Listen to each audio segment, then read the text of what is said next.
भाइयों और बहनों, कान खोलकर हृदय खोलकर सुनिए। कल 7 सितंबर गुरुवार भाद्रपद मास की द्वादशी है। ये कोई आम दिन नहीं है महाराज, ये दिन परिवर्तन लाने वाले नई रोशनी का दिन, अंधेरे को काट कर आने वाली नई रोशनी का दिन है।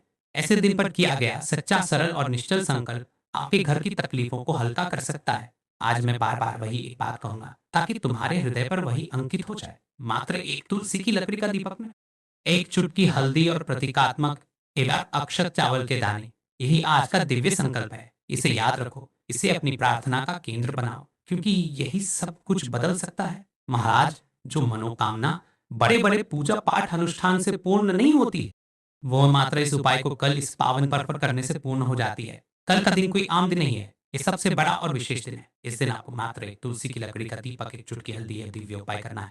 विशेष दिन पर यदि आप सटीक उपाय कर लेते हैं तो आपके जीवन में चल रही परेशानियां सारी समाप्त हो जाती है। यदि आपको ऐसा लगता है कि किसी ने आपके ऊपर टोना टोटका करवा रखा है या घर में लक्ष्मी नहीं दिखी है, तो इस उपाय को आपको अवश्य करना चाहिए। कल का दिन इतना विशेष क्यों है और इस दिन हमें इस उपाय को क्यों करना है, तो सुनिए। परिवर्तनी एकादशी स्वयं में परिवर्तन का सूचक है। यह वो तिथि है जो पुराने बोझ को हल्का करती है और नई ऊर्जा का मार्ग खोलती है। जिस काम में रुकावट आती रही हो, जिस कामना का फल टलता रहा हो, एकादशी का प्रभाव उसे आगे बढ़ाने में मदद करता है। दोल 11 भक्त आनंद और देवी भक्ति का पर्व है। प्रेम, शुद्ध चेता और सामूहिक शक्ति की भावना बढ़ती है। राधा रानी के नाम की कोमलता और करुणा इस दिन विशेष रूप से सक्रिय रहती है। एक तुलसी की लकड़ी का दीपक, एक चुटकी हल्दी। हल्दी अशुद्धि को दूर करने और शुभता लाने वाली औषधीय शक्ति है। यह विजय और आरोग्य का सूचक है। यह अक्षत चावल के दाने। देखिए महाराज, अब हम जान लेते हैं इस उपाय को करने से क्या होगा, आपके जीवन में क्या बदलाव आएंगे। मैं कैसे भी कौन कौन आगे से आपको क्या क्या लाभ प्राप्त होगा। यदि यह संकल्प स्थिरता और सच्चाई से किया गया है तो परंपरागत अनुभव और भक्तों की कथाओं के अनुसार मिलने वाले लाभ होते हैं। दुख कष्टों का क्षय। जिन घरों में गहरे तनाव, बार बार झगड़े और अविरत दुख की परतें जम चुकी हो, वहां शांति का आगमन होने लगता है। धन संपदा में वृद्धि, अचानक चमत्कार जैसा नहीं, पर रोजमर्रा के आय के स्रोत मजबूत होने लगते हैं। खर्चाए में संतुलन आता है। माता लक्ष्मी का स्थायी वास घर में आर्थिक और भावनात्मक समृद्धि का वातावरण बनता है। उन मनोकामनाओं की पूर्ति जिन्हें बड़े अनुष्ठान और जटिल यज्ञों से भी मान्यता नहीं मिल पाई, वे कभी कभी इसी सरल सच्चे संकल्प से पूर्ण हो जाती हैं। नजरी टोना टोने का प्रभाव घटना। यदि किसी प्रकार की नकारात्मक ऊर्जा काम कर रही हो तो यह उपाय उसकी तीव्रता को घटाने में मदद करता है। हम तो आपसे यह भी कह रहे हैं कि यदि घर कोई भी एक व्यक्ति या फिर घर का कोई एक छोटा सा सदस्य इस उपाय को करता है तो आपके जीवन में चल रही परेशानियां भी समाप्त होगी और घर परिवार की समस्या समाप्त होगी। साथ में मनोकामना अवश्य पूर्ण होगी। देखिए महाराज, उपाय की ओर आगे बढ़ने से पहले आपसे विशेषकर निवेदन है कि वीडियो को अंतिम तक जरूर देखें। हम आपको कुछ मुख्य बातें भी बताते हैं। जैसे कि आज की शिव महापुराण की कथा में एक पत्र आया है। जिस महिला ने पिछले वर्ष श्री शिव महापुराण की कथा को चैनल के माध्यम से सुनकर इस उपाय को किया था, उसके साथ क्या चमत्कार हुआ है। मधु नाम की एक महिला थी जिसका घर पिछले 2 वर्षों से कठिन परिस्थितियों से गुजर रहा था। व्यापार अटक चुका, बच्चे की पढ़ाई छटी हुई, रिश्तों में खटास थी। श्रावण में उसने सारे नियमित उपाय कर लिए पर मन हल्का ना हुआ। फिर एक परिचित ने बताया, डोल 11 पर परिवर्तन एकादशी के दिन बस तुलसी की लकड़ी का दीपक जलाओ, हल्दी की एक चुटकी मन में रखो और एक अक्षर का संकल्प करो। मधु ने हृदय से वही किया ना, दिखावा कोई बड़ा अनुष्ठान, केवल सादगी और श्रद्धा। कुछ ही दिनों में उसके घर की परेशानियां कम हुई। व्यापार के लिए एक पुराना क्लाइंट वापस आया, बच्चों की पढ़ाई में सहयोग मिला, घर में बोलचाल धीरे धीरे सुधर गई। मधु कहती है, मुझे जादू नहीं चाहिए था, मुझे बस रास्ता चाहिए था। मैंने उसी रात अपने दिल से कहा, हे देव, मैं सच्चा हूं और रास्ता मिल गया। ये कथा पे है कि वास्तविक परिवर्तन बड़ा दिखने वाली चीजों से नहीं, सच्चे संकल्प और उचित समय के चुनाव से आता है। ढोल की आरस और मेहंदी की तपन में ये कई घरों की किस्मत बदल चुका है। अब देखिए उनके साथ चमत्कार हुआ तो आपके साथ भी अवश्य होगा। अगला पत्र शायद आपका हो। इस व्यासपीठ पर अब जान लेते हैं हम कल जिन लोगों ने पिछले वीडियो में कमेंट किया था उनकी राशि से जुड़ा भाग्य। कल की जो विशेष राशि, सबसे पहले राशि है कर्क। घर और परिवार से जुड़े मामलों के लिए कर्क को संवेदनशील माना जाता है।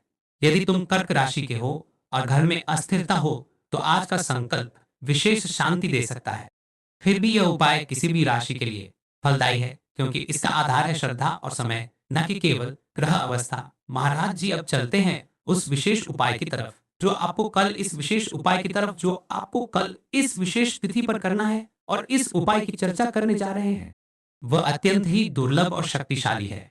यह उपाय न केवल भक्त की मनोकामनाओं को पूर्ण करता है, बल्कि उसके जीवन के समस्त कष्टों का निवारण भी करता है। उपाय की सामग्री देखिए महाराज। मात्र तुलसी की लकड़ी से बना दीपक, शैलर चावल के दाने और एक चुटकी हल्दी, यह तीनों वस्तुएं देखने में सामान्य प्रतीत होती हैं, तो इनका महत्व और शक्ति अद्भुत है।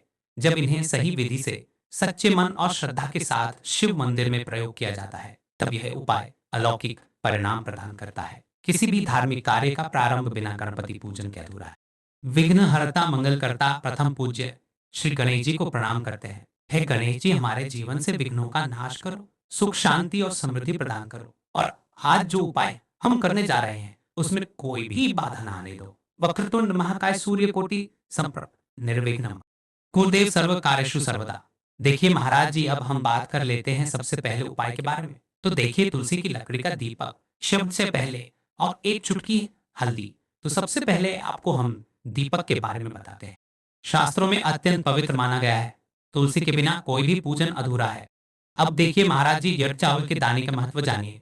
चावल शुद्धता और समर्पण का प्रतीक है। हर दाना अखंडता और पूर्णता का द्योतक है। यह अंग स्वयं में शक्तिशाली है। यह एकता और आध्यात्मिक जागृति का प्रतिनिधित्व करता है, नियंत्रण और शुद्धिकरण करता है। मात्र एक चुटकी हल्दी हल्दी माँ भगवती का प्रिय है, और यह सौभाग्य, आयुर्वेद और पवित्रता का प्रतीक है। शास्त्रों में कहा गया है कि जहाँ का प्रयोग होता है वहां माँ लक्ष्मी का वास होता है।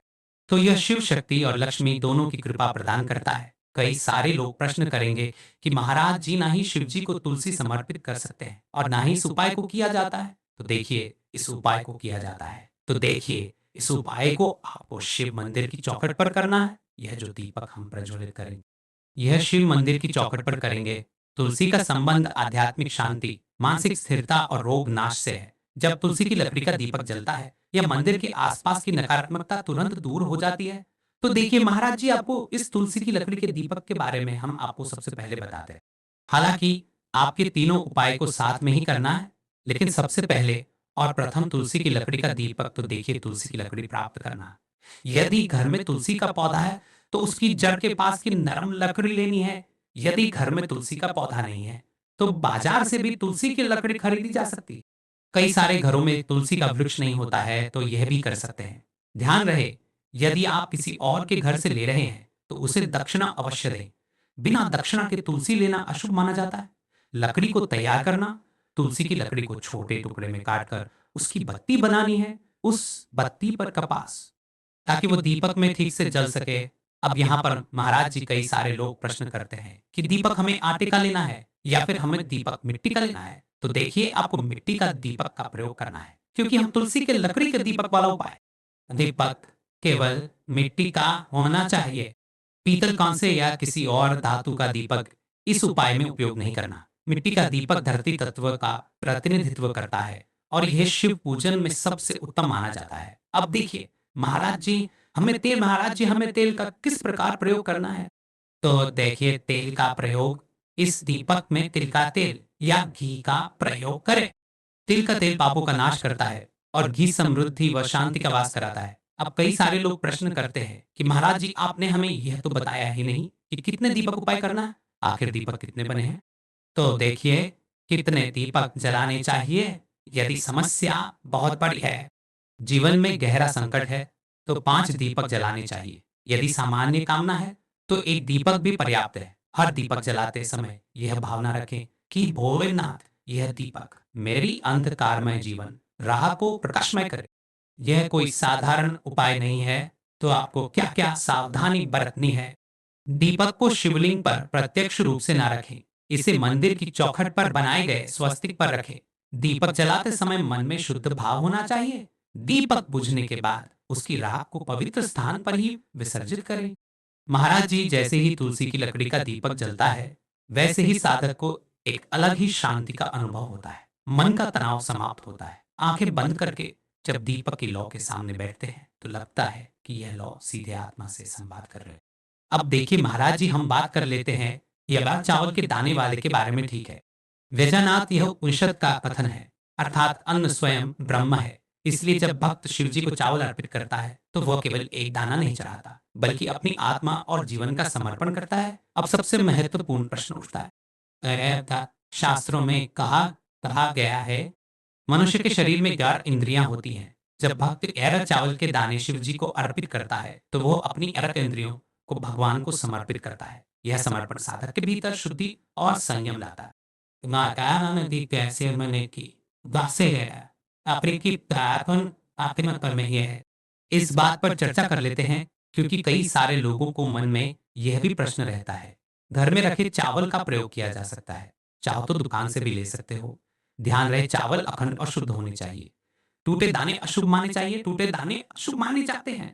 चप्पल चावल अर्पण की विधि। अब सुनिए महाराज जी, ज्यादा चावल के दानों का प्रयोग कैसे करना है। अब देखिए महाराज जी, जैसे ही आपके चावल के दाने आप एक पुड़िया में रख लेते हैं, अब आपको शिव मंदिर में जाकर के इस उपाय को करना है। तो देखिए आप एकदम स्वच्छ जल से नहा धोकर के शिव मंदिर पहुंचे और आपको इस उपाय को करना है। तो देखिए कई सारी मेरी अन्य माताएं बहनें रहती हैं जो शिव मंदिर में जाती से ही दूसरी अन्य माता बहनों से सामग्री मांगने लगते हैं। तो देखिए आपको शिव मंदिर में जाकर के वह नहीं करना है, आप सिर्फ अपनी सामग्री से उपाय कीजिए और घर आ जाइए, ठीक है। जब मंदिर जाए सबसे पहले शिवलिंग पर गंगाजल या शुद्ध जल चढ़ाएं। एयु एम नमः शिवाय का जप करते हुए शिवलिंग का ध्यान करें। अब सबसे पहले एक चावल का दाना गणेश जी के स्थान पर अर्पित करें, क्योंकि गणेश जी बिना हर कार्य अधूरा है। इसके बाद शेष 10 दानों को एक एक करके पर अर्पित करें। हर दाना चढ़ाते समय मन में एक एक प्रार्थना करें, जैसे पहला दाना, हे शिव मेरे जीवन से रोग दूर करो। तीसरा दाना, हे भोलेनाथ मेरे संतानों को रक्षा दो। चौथा दाना, मेरे व्यवसाय नौकरी में सफलता दो। पांचवा दाना, मेरे परिवार में एकता बनी रहे। इसी तरह हर दाने पर अपनी मनोकामना रखनी है, भावनाओं की शक्ति। महाराज जी यह ध्यान रखना बहुत जरूरी है कि चावल अर्पण करते समय मन शुद्ध होना है। अगर चावल चढ़ाते समय मन में संदेह होगा तो उपाय फल नहीं देगा, लेकिन यदि दानों को अर्पित करते समय हृदय से प्रार्थना होगी तो भगवान शिव तुरंत सुनेंगे। चावल का आध्यात्मिक प्रभाव। चावल का रंग सफेद है, यह शांति और पवित्रता का प्रतीक।